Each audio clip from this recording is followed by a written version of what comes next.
दोस्तों, आप इमेजिन करो कि आपकी फैमिली का कोई मेंबर हॉस्पिटल के वेंटिलेटर पर लेटा हुआ है और एक ऐसा डॉक्टर उसका इलाज कर रहा है जो कि फर्जी डिग्रियों के थ्रू पास हुआ है या फिर पेपर में नकल करके पास हुआ है। तो अगर मैं आपसे पूछूं क्या आप उस डॉक्टर से उस मेंबर का इलाज करवाना चाहोगे, तो आपका जवाब भी होगा ना। लेकिन हमारे देश में यही हो रहा है। मैं बात करना चाहता हूं हमारे देश में हो रहे पेपर लीक मामले पे।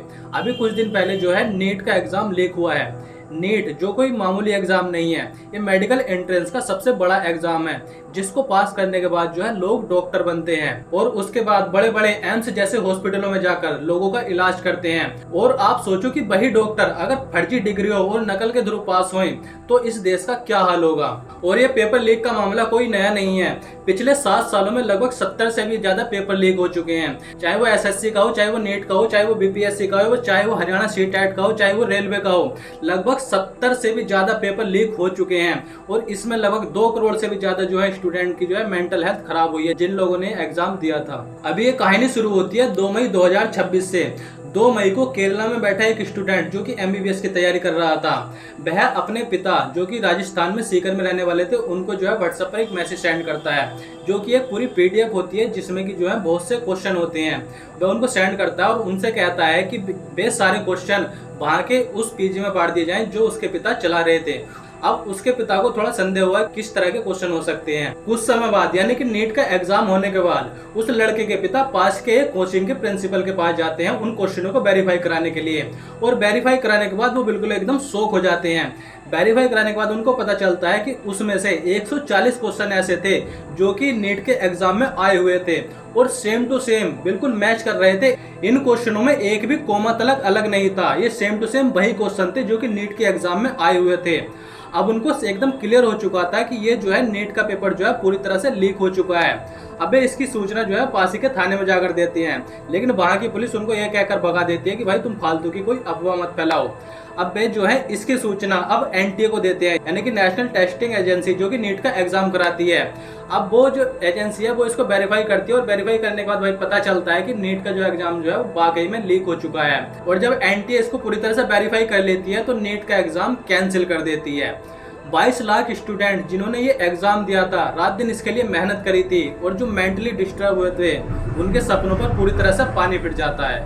अब आपके माइंड में सवाल ये आएगा कि आखिर इतना बड़ा एग्जाम लीक कैसे हो सकता है। भाई इसके पीछे कोई मामूली साजिश नहीं थी बल्कि बहुत तगड़ी साजिश थी। वैसे ये जो प्रिंटिंग प्रेस होती है, यानी कि जो पेपर नेट का जो एग्जाम प्रिंट होता है वो महाराष्ट्र के नासिक में हुआ था और वहीं से कुछ लोग ऐसे मिले हुए थे जो कि जहां से प्रिंटिंग प्रेस हो रही थी वहीं से पेपर चुरा लिया गया था। और जिस बंदे ने चुराया था उसी बंदे ने बाहर जाके एक नेटवर्क को बेच दिया था। लगभग 10 से 15 लाख रुपए में उसने ये पेपर बेचा था। अब उन लोगों ने आगे चल के किसी और को बेच दिया था। अब ऐसे ही करते करते यानी कि एक बंदा तो ऐसा था जिसने कि 15 लाख रुपए देकर ये पेपर खरीदा था और कुछ ऐसे भी बंदे थे जिन्होंने मात्र 30 हजार रुपए में भी देकर ये पेपर खरीदा था। और ये वही नीट का एग्जाम है जिसको पास करने के बाद बड़े बड़े डॉक्टर बनते हैं और इसका भाव जो है सब्जी मंडी में सब्जी की तरह बिक रहा था। और ये सिर्फ इस बार नीट की बात है, लेकिन ऐसा 2024 में भी हुआ था। 2024 में क्या हुआ था कि जब जो है नीट का एग्जाम हुआ था और उसके मार्क्स डिक्लेयर हुए थे तो उस समय जो है बहुत से स्टूडेंट ऐसे थे जिनके कि पूरे में से पूरे मार्क्स आए थे। तो उस समय प्रोटेस्ट किया गया था कि ऐसा कैसे हो सकता है कि कुछ स्टूडेंट के मार्क्स पूरे में से पूरे आ सकते हैं। तो जब स्टूडेंट के प्रोटेस्ट करने पर जो है ज्यादा प्रेशर बना तो एनटीए को जो है दोबारा से रिजल्ट जो है रिवाइज करना पड़ा था। और ये सिर्फ मैं नीट की बात कर रहा हूँ। 2024 में यूपी पुलिस के एग्जाम में भी सेम यही घटना हुई थी।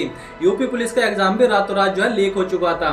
यूपी पुलिस का एग्जाम अभी आपको पता होगा 2024 में 60,000 जो है पदों पर वैकेंसी निकली हुई थी और लगभग 48 लाख स्टूडेंट ने इसके लिए अप्लाई किया था। एग्जाम के दौरान जो है पेपर जो है टेलीग्राम और व्हाट्सएप पर जो है दबा के शेयर होने लगा।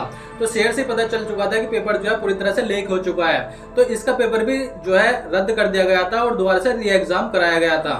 तो हमारे देश में ये हालत है कि पेपर चाहे कोई सा भी हो वो पूरी तरह से ठीक तरीके से हो जाए इसकी कोई गारंटी नहीं है। अभी जस्ट कुछ दिन पहले ही एसएससी जीडी का एग्जाम था। एसएससी जीडी का एग्जाम में भी ये दिखाया गया था कि जो स्टूडेंट एग्जाम देने गए थे तो उनको जो है अगर व्यवस्था 500 लोगों की थी तो बुलाए जो गए थे वो लगभग 700 लोग बुलाए गए थे। कुछ लोग पहले से अंदर एग्जाम बैठे हुए दे रहे थे और कुछ लोग जो है बाहर खड़े थे। अब जो बाहर खड़े थे भाई उनको तो पहले से बुला रखा था, अब उनको अंदर जाने नहीं दे रहे थे। तो वहां पे उन लोगों ने प्रोटेस्ट कर दिया, गेट तोड़ दिए, कंप्यूटर तोड़ दिए, तोड़ फोड़ कर दी। तो वहां पे भी जो है एसएससी जीडी के खिलाफ भी काफी जगह प्रोटेस्ट मचा हुआ था। सबसे इंटरेस्टिंग बात यह है कि सन 2024 में संसद में एक नियम पास हुआ था कि अगर कोई बंदा पेपर लीक में पकड़ा जाता है तो उसको 3 से 5 साल तक की सजा हो सकती है और उस पर 10 लाख तक का जुर्माना लगाया जा सकता है। लेकिन अगर कोई गिरोह इसमें जो है पेपर लीक मामले में पकड़ा जाता है तो उसको लगभग 10 साल तक की सजा और 1 करोड़ रुपए तक का उस पर जुर्माना लगाया जा सकता है। लेकिन इतना सख्त कानून होने के बावजूद भी हमारे देश में पेपर लीक के मामले क्यों नहीं रुक रहे हैं, ये सबसे बड़ा सवाल आता है।